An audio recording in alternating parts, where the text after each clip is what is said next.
aí galera, tudo bem com vocês? Bacana? Olha, estamos dando início hoje à nossa série Constituições, como eu brinquei com vocês, né? Vamos imitar a Netflix, não é assim? Série Constituições, 1824, nossa primeira Constituição. Ei, curte, compartilha, se inscreve, envia para o amigo, faz um comentário, dá uma dica, bacana?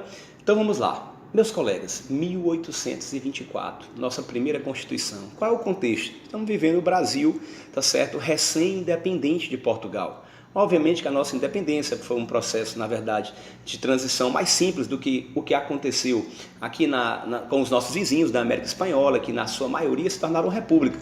Nós só vamos ser república mais na frente, quase no final do século XIX. Então, qual o destaque da Constituição de 1824? Uma monarquia hereditária e constitucional. Apesar de constitucional, ela era muito autoritária, porque o Dom Pedro ele vai criar 4 poderes, tá certo? Então nós tínhamos o poder moderador, do qual ele exercia de forma plena, abaixo os famosos 3 poderes de Montesquieu: executivo, legislativo, judiciário. Só que o Dom Pedro mandava no moderador, mandava no executivo. Gente, era muito poder, ele mandava nele. Então quem manda nele próprio tem muito poder. Daniel, então, era poder moderador, aí abaixo o executivo, legislativo, judiciário? Sim. Não tinha nada entre esse moderador e esses 3 poderes? Sim. Tínhamos um conselho de Estado, onde ele nomeava espécies de ministros para lhe auxiliar. Então, ainda acima dos 3 poderes, e entre o Dom Pedro, tinha esse conselho de Estado. Daniel, quem mandava no moderador? Dom Pedro. No executivo, Dom Pedro. Como era o legislativo e como era o judiciário? Comparando com a nossa Constituição última de 88. Então, Daniel, a de 88 tem o STJ e o STF, era assim? Não. A justiça nós só tínhamos um único tribunal. Já o legislativo, igual hoje é bicameral, deputados e senadores, com uma diferença. Deputados eram eleitos por 4 anos, mas os senadores, na verdade, eram eleitos por 8 anos, Daniel, igual hoje é a Constituição de 88? Não, o Senado era vitalício. Daniel, e quem tinha direito de votar? Como é que era o sufrágio universal? Quem votava? Os votos eram para os maiores de 25 anos. Só poderiam votar menores de 25 se você fosse formado oficial, ok? Que era a partir dos 21. Então os votos eram para aqueles que tinham maiores de 25, para os homens, as mulheres não votavam. E o voto era censitário, baseado na renda, tinha que ter grana.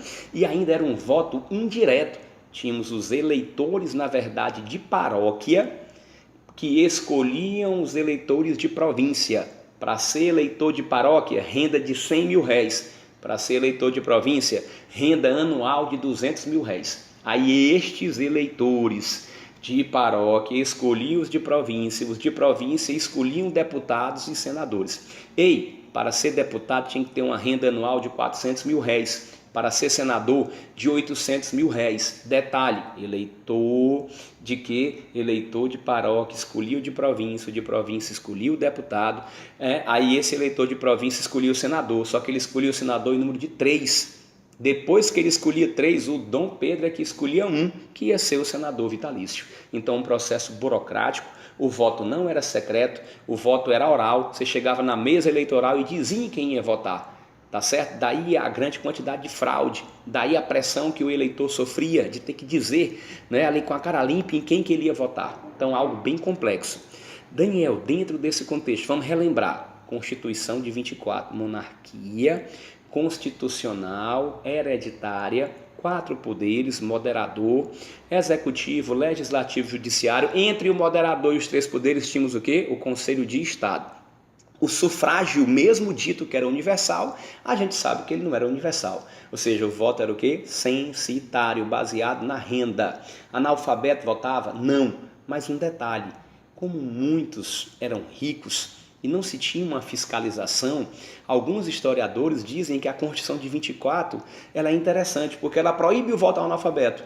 Mas nós tínhamos muitos comerciantes, nós tínhamos muitas pessoas da aristocracia rural que não eram alfabetizadas e acabavam votando, porque o critério não era a renda, então acabava sendo, na verdade, aí uma questão contraditória. Para a gente encerrar a nossa aula, já que a ideia é fazer algo com a maior dinamicidade, vamos dizer um detalhe muito importante. Amigos, a igreja era submissa ao Estado.